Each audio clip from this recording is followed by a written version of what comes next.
വാടകയ്ക്കെടുത്ത വാഹനം taxi board മാറ്റി പണയം വെച്ച് പണം തട്ടാൻ ശ്രമിച്ച യുവാവ് പിടിയിലായിട്ടുണ്ട്. കാട്ടാക്കട സ്വദേശി അരുൺ വിൽസനെയാണ് പോലീസ് അറസ്റ്റ് ചെയ്തത്. വാഹന ഉടമ കാട്ടാക്കട സ്വദേശി അജിൻ നൽകിയ പരാതിയെ തുടർന്ന് നടത്തിയ അന്വേഷണത്തിലാണ് ഈ തട്ടിപ്പ് പുറത്തുവന്നത്. സ്വാന്തന സാജു വിവരങ്ങൾ നൽകും. സ്വാന്തന, പറയൂ, എന്താണ് സംഭവം?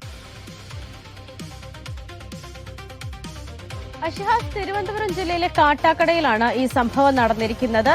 ഒരു യാത്ര പോകുന്നതിന് വേണ്ടി റെന്റിനെടുത്ത വാഹനം അത് പണയം വെച്ച് പണം തട്ടാൻ ശ്രമിച്ച വ്യക്തിയാണ് ഇപ്പോൾ പിടിയിലായിരിക്കുന്നത് കാട്ടാക്കട സ്വദേശി തന്നെയാണ്. അരുൺ വിൽസൺ, 35 വയസ്സുകാരനാണ്. അരുണാണ് ഇത്തരത്തിൽ വാഹനം എടുത്ത ശേഷം അത് പണയം വെച്ച് പണം തട്ടാനുള്ള ശ്രമം നടത്തിയിരിക്കുന്നത്. കാട്ടാക്കട തന്നെയുള്ള അജിൻ എന്ന ആളുടെ വാഹനമാണ് ഈ മാസം 12-ാം തീയതി ഈ പിടിയിലായിരിക്കുന്ന അരുൺ എടുത്തതിന് ശേഷം ഒരു യാത്ര പോകാനാണ് എന്ന് പറഞ്ഞാണ് വാഹനം എടുത്തത്. 12-ാം തീയതി എടുക്കുന്നു. 16-ാം തീയതി വാഹനം തിരികെ നൽകാമെന്ന ഉറപ്പിലാണ് വാഹനം കൊണ്ടുപോയത്. പക്ഷേ അതിനുശേഷം 16-ാം തീയതി വാഹനം തിരികെ എത്തിച്ചില്ല.